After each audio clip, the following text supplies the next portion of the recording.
Hi friends, आज हम Bihar police मद्य निषेध के लिए साइंस का वीवीआई क्वेश्चन प्रैक्टिस सेट 1 करेंगे।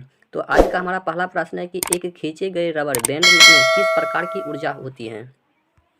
एक खींचे गए रबर बैंड में किस प्रकार की ऊर्जा निहित है। तो एक का हमारा सही आंसर ऑप्शन नंबर सी हो जाएगा, स्थितिज ऊर्जा। क्या हो जाएगा? स्थितिज ऊर्जा। ऑप्शन नंबर ए हो जाएगा। अगला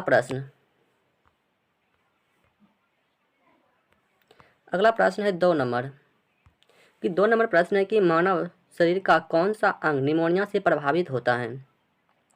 मानव शरीर का कौन सा अंग जो है निमोनिया से प्रभावित होता है। तो 2 का हमारा सही आंसर ऑप्शन नंबर सी हो जाएगा, फेफड़ा। क्या हो जाएगा? फेफड़ा हो जाएगा। और ये जो होता है इसका मुख्य कारण क्या है? तो फफूंदी एक परजीवी होता है। क्या होता है? फफूंदी। फफूंदी एक परजीवी होता है, इसी के कारण होता है। और इसका मुख्य लक्षण क्या है? जैसे हाड़ा, पीला, खूनी, खांसी, ये सब मतलब इसका लक्षण है निमोनिया का। अगला प्रश्न है कि प्रकाश, रेडियो तरंग तथा एक्स किरणें किस प्रकार की तरंग होती है। प्रकाश, रेडियो तरंग तथा एक्स किरणें किस प्रकार की तरंग होती है। तो ये होती है विद्युत चुंबकीय तरंग होती है। ऑप्शन नंबर ए हो जाएगा, विद्युत चुंबकीय तरंग। अगला प्रश्न है 4 नंबर कि 4 नंबर प्रश्न है कि जब एक चल वस्तु की गति दोगुनी की जाती है तो स्थितिज ऊर्जा क्या होती है। जब एक चल वस्तु की गति दोगुनी की जाती है तो उसकी स्थितिज ऊर्जा जो होती है वो 4 गुना हो जाती है। ऑप्शन नंबर बी हो जाएगा, 4 गुना बढ़ जाती है। अगला प्रश्न है 5 नंबर, इनमें से किस भारतीय को भौतिक विज्ञान के लिए नोबेल पुरस्कार प्राप्त किया गया था। प्रश्न है कि इनमें से किस भारतीय को भौतिक विज्ञान के लिए नोबेल पुरस्कार प्रदान किया गया था। तो ये किया गया था हरगोविंद खुराना को। ऑप्शन नंबर बी हो जाएगा, Hargobind Khorana. Option number b. अगला प्रश्न है 6 नंबर। 6 नंबर प्रश्न है कि भारत में प्रथम सफल तुल्यकाली उपग्रह का नाम क्या है। भारत में प्रथम सफल तुल्यकाली उपग्रह का नाम क्या है। तो उसका नाम है एप्पल। क्या नाम है? एप्पल। ऑप्शन नंबर बी हो जाएगा, एप्पल। क्या हो जाएगा? एप्पल। अगला प्रश्न है 7 नंबर कि सार्वत्रिक रक्तदाता समूह कौन सा है। सार्वत्रिक रक्तदाता समूह कौन सा है। तो इसका सही आंसर जो हमारा ऑप्शन नंबर डी हो जाएगा, ओ समूह।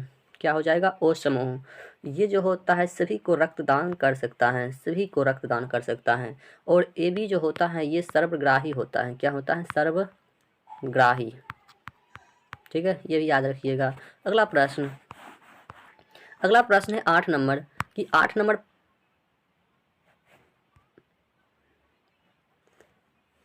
प्रश्न है कि विबग्योर स्पेक्ट्रम का संबंध किससे है। विबग्योर स्पेक्ट्रम का संबंध किससे है। तो 8 का हमारा सही आंसर ऑप्शन नंबर ए हो जाएगा, प्रकाश से है। किससे है? प्रकाश से है। विबग्योर स्पेक्ट्रम का संबंध जो है ये प्रकाश से है। और ये प्रकाश जैसे विबग्योर, भी का मतलब क्या होता है। तो भी का मतलब होता है वायलेट। क्या होता है? तो वायलेट का मतलब होता है जैसे बैगनी। क्या होता है? बैगनी होता है। उसी तरह जैसे आई से होता है इंडिगो। क्या होता है? इंडिगो जैसे नील रंग जिसे होता है। उसी तरह जैसे फिर हो गया बी से होता है ब्लू, जिसको हम लोग नीला बोलते हैं। उसी तरह फिर जी से होता है ग्रीन का मतलब होता है हरा। वाई फिर वही इसी तरह है वाई से क्या होता है? तो येलो का मतलब होता है पीला। और ओ से होता है ऑरेंज का मतलब होता है नारंगी। और आर से होता है रेड, जो कि हमारा लाल होता है। ठीक है। अगला प्रश्न है 9 नंबर कि DRDO के द्वारा विकसित उस चालक विन वायुयान का नाम क्या है जिस पर निशाना साधा जाता है। तो 9 का हमारा सही आंसर ऑप्शन नंबर सी हो जाएगा, लक्ष्य। क्या हो जाएगा? लक्ष्य। अगला प्रश्न है 10 नंबर की किस यंत्र का प्रयोग करके भूकंप की तीव्रता मापी जाती है। भूकंप का तीव्रता मापने के लिए किस यंत्र का प्रयोग किया जाता है। तो भूकंप की तीव्रता मापने के लिए सिस्मोग्राफ का प्रयोग किया जाता है। किसका प्रयोग किया जाता है? सिस्मोग्राफ का। ऑप्शन नंबर बी हो जाएगा सिस्मोग्राफ। अगला प्रश्न,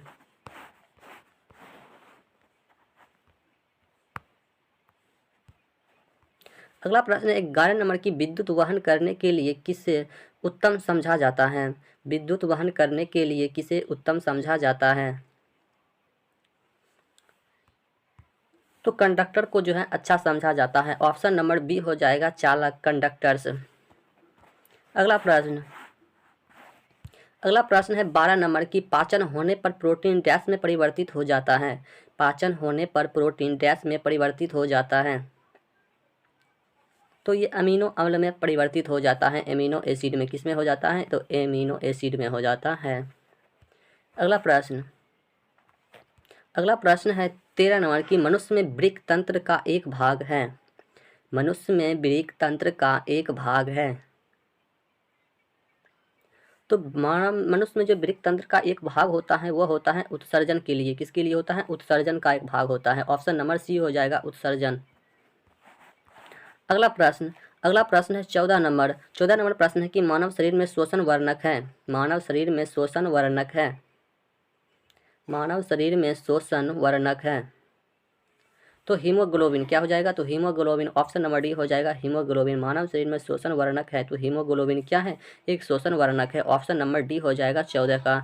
अगला प्रश्न, अगला प्रश्न है 15 नंबर। 15 नंबर प्रश्न है कि कोलीफॉर्म क्या है? तो कोलीफॉर्म क्या है?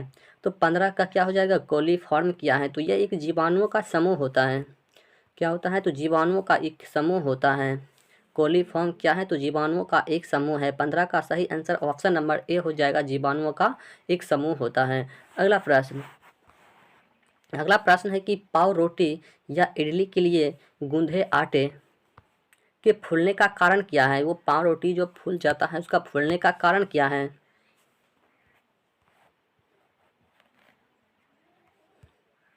पाव रोटी फूलने का कारण क्या है? तो पाव रोटी फूलने का कारण जो होता है ईस्ट होता है। क्या होता है? ईस्ट होता है। ईस्ट कोशिकाओं में वृद्धि होता है। क्या होता है? ईस्ट कोशिकाओं में वृद्धि होता है। पाव रोटी जो फूल जाता है उस फूलने का कारण जो होता है, मुख्य कारण होता है, वो ईस्ट होता है। अगला प्रश्न, अगला प्रश्न है 17 नंबर कि 17 नंबर प्रश्न है कि कौन सी ग्रंथि इंसुलिन स्रावित करता है? कौन सी ग्रंथि इंसुलिन स्रावित करती है? तो 17 का सही आंसर ऑप्शन नंबर ए हो जाएगा अग्नाशय ग्रंथि, जो कि इंसुलिन स्रावित करता है। तो कौन सी ग्रंथि इंसुलिन स्रावित करता है? तो ऑप्शन नंबर ए हो जाएगा अग्नाशय। 17 का सही आंसर ऑप्शन नंबर ए हो जाएगा अग्नाशय। अगला प्रश्न, अगला प्रश्न है 18 नंबर की मांसपेशियों में किस द्रव को एकत्रित होने से थकावट होती है? मांसपेशियों में किस द्रव को एकत्रित होने से जो है थकावट आती है, मतलब थकावट महसूस होती है? तो 18 का सही आंसर ऑप्शन नंबर ए हो जाएगा lactic acid. Option number A हो जाएगा लैक्टिक अम्ल, जिसको लैक्टिक एसिड भी बोलते हैं। मांसपेशियों में जो है लैक्टिक एसिड का मतलब एकत्रित मतलब रुक जाता है तो थकावट सा महसूस होने लगता है। अगला प्रश्न, अगला प्रश्न है 19 नंबर की एक बैक्टीरिया में क्रोमोसोम की संख्या कितनी होती है? एक बैक्टीरिया में क्रोमोसोम की संख्या कितनी होती है? तो बैक्टीरिया में क्रोमोसोम की संख्या केवल एक होती है। कितनी होती है? एक होती है। एक बैक्टीरिया में क्रोमोसोम की संख्या कितनी होती है? तो सिंपल सा एक होती है। अगला प्रश्न है 20 नंबर कि निम्न में से कौन सी धातु इस्पात के बराबर मजबूत किंतु भार में उससे आधी होती है? निम्न में से कौन सी धातु जो है इस्पात के बराबर मजबूत किंतु भार में उससे आधी होती है? तो टाइटेनियम होती है। क्या होती है? टाइटेनियम होती है। ऑप्शन नंबर बी हो जाएगा टाइटेनियम। निम्न में से कौन सी धातु जो है इस्पात के बराबर होती है लेकिन भार में क्या होती है? अधिक हो, मतलब आधा होती है, तो टाइटेनियम होती है। ऑप्शन नंबर बी हो जाएगा 20 का। अगला प्रश्न, अगला प्रश्न है कि पेनिसिलिन की खोज किसने की थी? पेनिसिलिन की खोज जो है किसने की थी?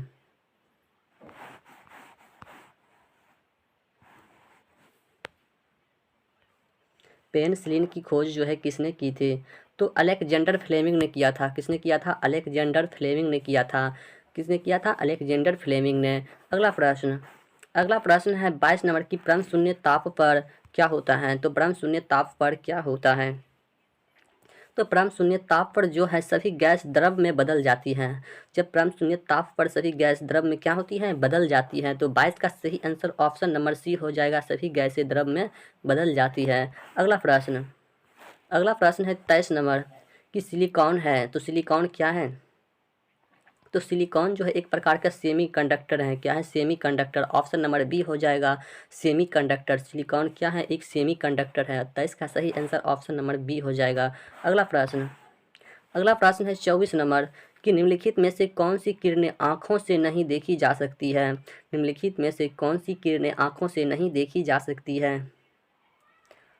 तो परावैंगनिक किरण को नहीं देख सकते हैं, गामा किरण नहीं देख सकते हैं, अवरक्त किरण भी नहीं देख सकते हैं। तो इसका सही आंसर ऑप्शन नंबर डी हो जाएगा, उपयुक्त सभी।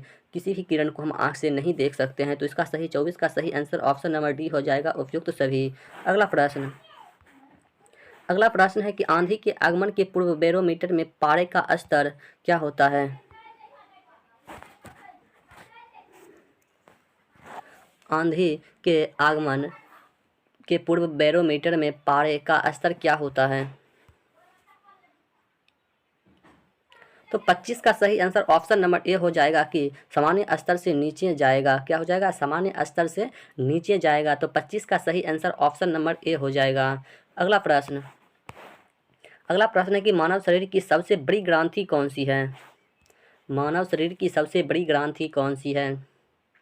तो शरीर की सबसे बड़ी ग्रंथि जो है वो लीवर यानी कि यकृत होती है। क्या होती है? तो यकृत होती है। अगला प्रश्न